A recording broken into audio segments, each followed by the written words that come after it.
Hello everybody, this is Holly from Hot Humble Pie, and in today's video I am taking part in the Look for Less challenge hosted by Yami over at the Latina Next Door and her co-host this month, Linda at FaithChick777. If you haven't checked out their channels, make sure you do. Their links are below in my description box, as well as a link to the playlist for this challenge. And if you're new to my channel, I would love it if you hit that subscribe button and the notification bell. DIY number 1. They want $26 for this wall hanging with beads and a cross. You're going to need some craft sticks. Now I use 3. You can use as many as you want depending on how thick you want it to be.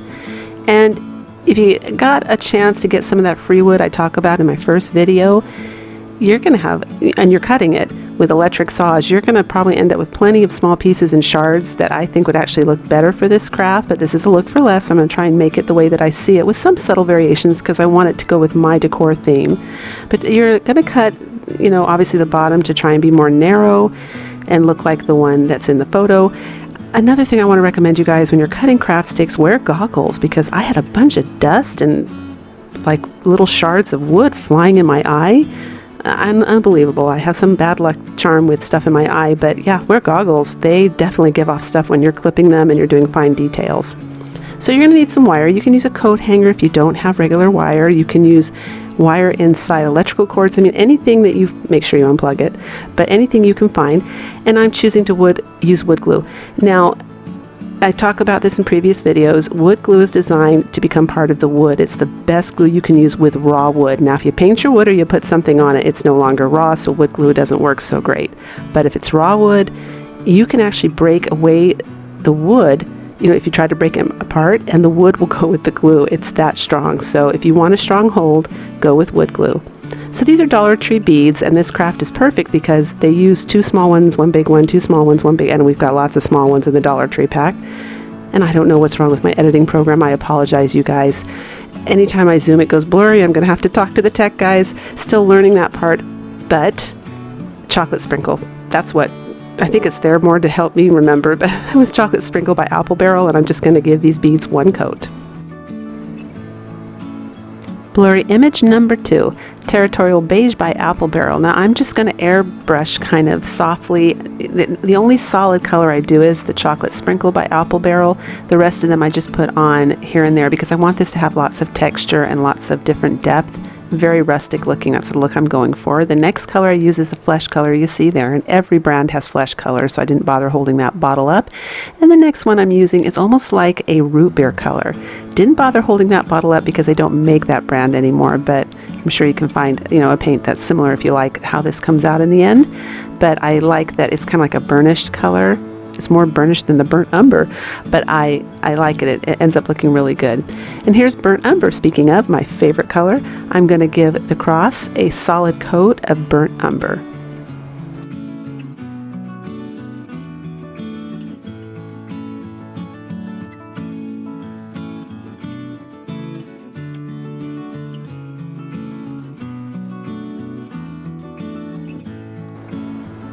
And for those of you that watch my previous videos, you know I love black. For making anything look really rustic, I just love to have that in there. Either start with it or add it first, but it just gives off a really neat, like real wood, like off a tree. Not like furniture wood, I mean like tree wood in the winter. It just gives a great color. So here I'm taking a brush, believe it or not, that's kind of really stiff from having Mod Podge in it. That's my favorite brush for doing this technique. I'm pressing really, really hard, and basically there's no paint on that brush.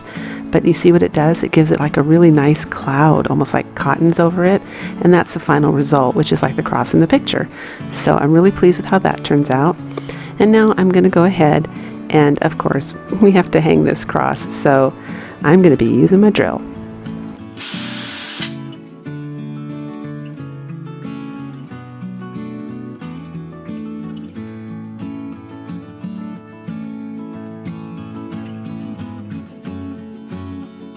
Now I'm threading my upholstery needle with the jute twine from the Dollar Tree. Great investment upholstery needles. I bought them, didn't even really know what they were in a set for 50 cents just because it was in some discount table, but It turned out to be a great thing for crafting. Now this is a look for less challenge, guys. So here it is, the final product, so it looks like the picture, but I want it to look more farmhouse and rustic, so I'm adding some twine to mine. And here it is. And here are the beads up close. I'm so proud of them because they look stunning in real life. They are full of multiple colors and dimension and texture. Absolutely gorgeous. I would say this craft cost me about $1. And if you use your free wood and you check out my video on how to make free beads, this craft can actually be free for you pretty much. Really worth it, really pretty piece, really happy with the way it turned out.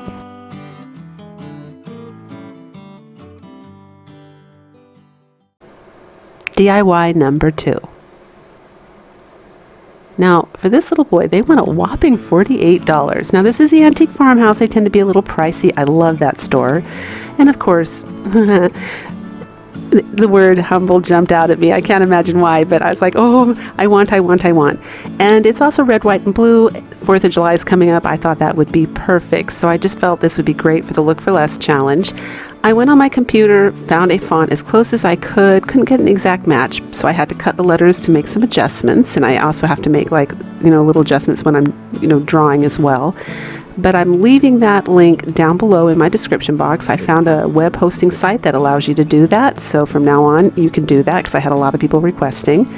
And I'm using foam board. Now, one of the most important things you need to do with foam board, and anyone who has worked with foam board will vouch for me, it curls when you paint it. And the only way you can control this is to paint both sides. So you start by painting the back, and then you're going to paint the front. And that puts equalizing pressure when the paint dries. It kind of shrinks the paper and it pulls. And so you end up, well, hopefully, with a straight board. Now I'm just tracing the letters with my pencil, and I'm still making adjustments because I think the B is a little too thin on the left-hand side there. So I take a ruler and I draw it a little further out. You can see I widened it there. That's part of crafting. You're making adjustments as you go all the time to go with whatever canvas you're working on or whatever project you're working on. Now this is poster board. The word humble, that part of the craft is on poster board, and I mat it onto the foam board so that the sign looks more expensive and thick on the wall, because otherwise, if it's too thin, it will look, well, stupid. So that's what I start with. And then I use my cherry red, bright Christmas red that I bought for Christmas crafts to start coloring and filling it in. And I blow dry as I go, because blow drying as you go also helps it from curling and warping. And that's a nice little tip. I'm pressing it down, you can see, with the edge of like a paintbrush, just to make sure. That's important too. When you're drying it, you want to make sure it's flat. It has to be in a flat position while you're drying it, because then it will stay in a flat position, hopefully.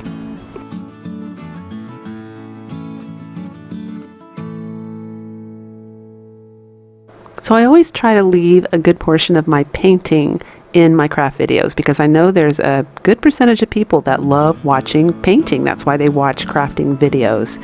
So it is sped up about 10 to 15 times. I'm one of them. I love watching people paint. But if this is not your sweet spot, you can fast forward. It's all good.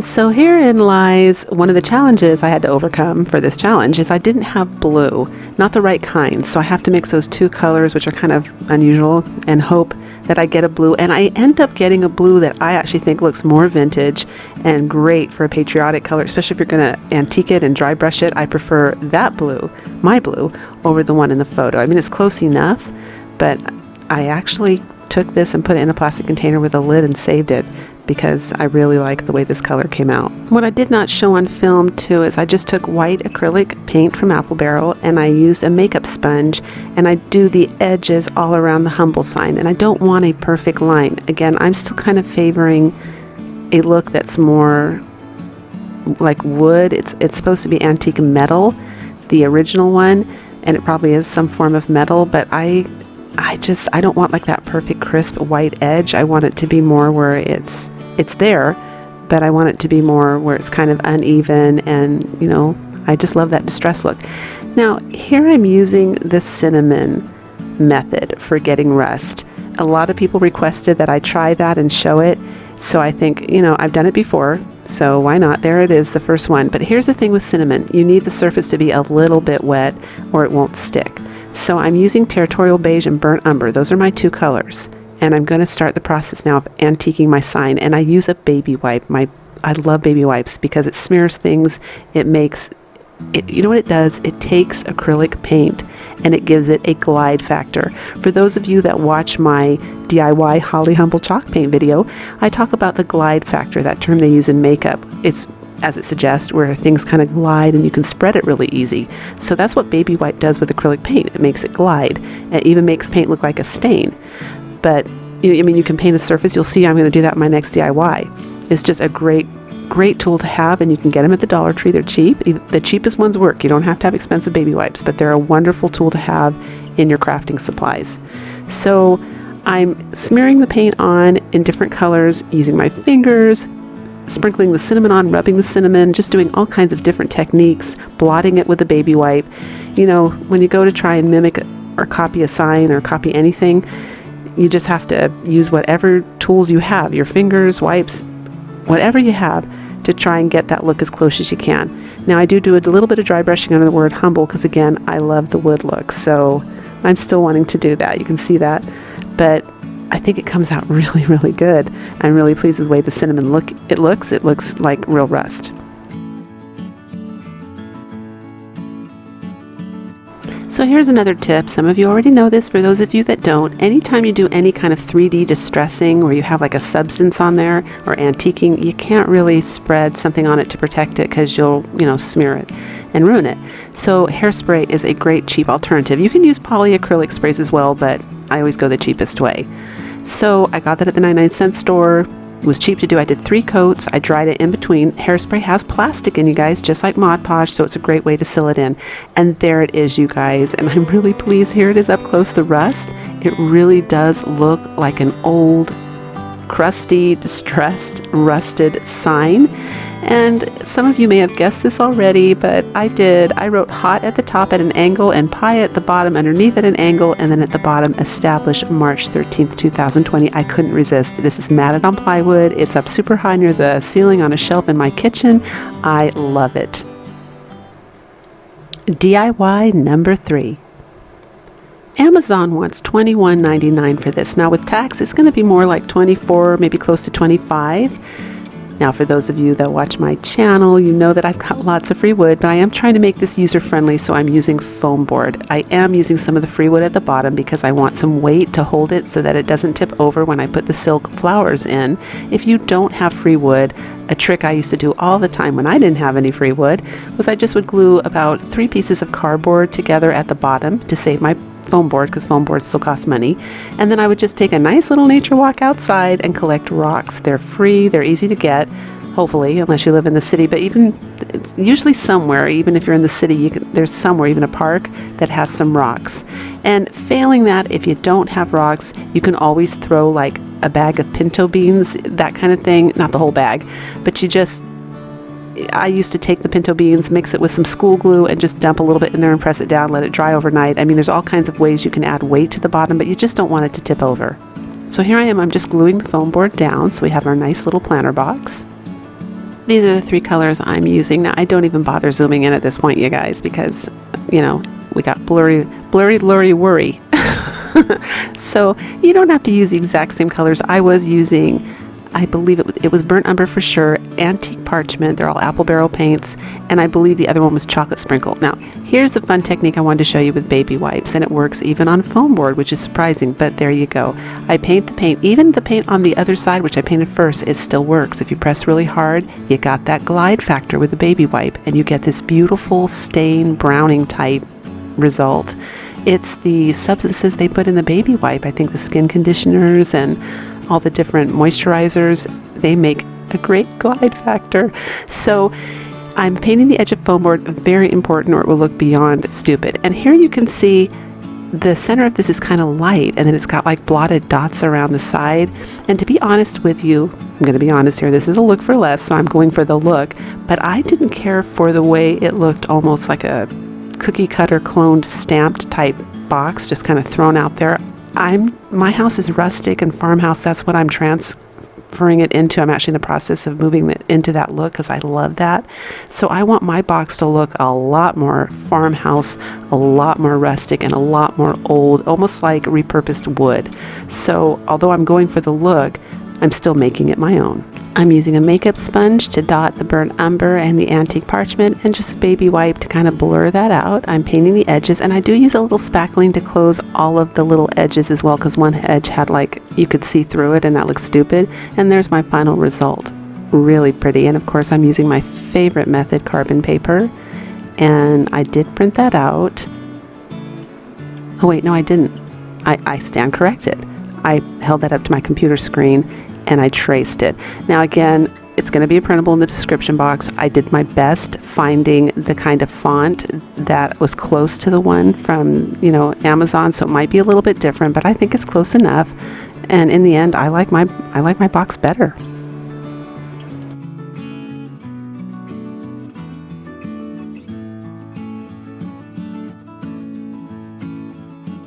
And here I'm adding nightmare foam. Now I'm saying nightmare foam, you guys, because I said don't throw away your foam when it comes. This is that kind of foam when you cut it. It turns into a million little balls, and it was stuck all over me, and I totally regret it. It wasn't worth it. I threw the rest away. But for this craft, I'm using it because I went through the trouble and I got all messy, so I figured just on principle. But there it is. And last but not least, one of my favorite things to do to make things look real, and I've been doing this since the 1990s, that's a little carpet tack, and I just put a little bit of glue on it, and I push it in all four corners on both sides because that really just adds so much realism. I'm guessing the real one, or rather the other one, doesn't have that. I'm not even sure if the one on Amazon is real wood, but anyway, there it is, you guys, and I think this is absolutely gorgeous, so much so that it's in the center on my mantle. It's beautiful, very real looking, and I think the spackling actually on the edges is what made it look so real. It closed everything up, made everything look old and beaten up. There it is with the fake nails in it. It's awesome. I absolutely love this. This is my favorite DIY. Let me know which DIY is your favorite in the comments. And if you have any extra tips and tricks to share, I would love to hear from you. I always do. And I will share those tips and tricks in upcoming videos so that other viewers can benefit from it too. If you like what you saw in this video, please give me a big thumbs up and subscribe. I would love to have you. And of course, until the next video, breathe deep, fret not, and do things that make you happy. Thank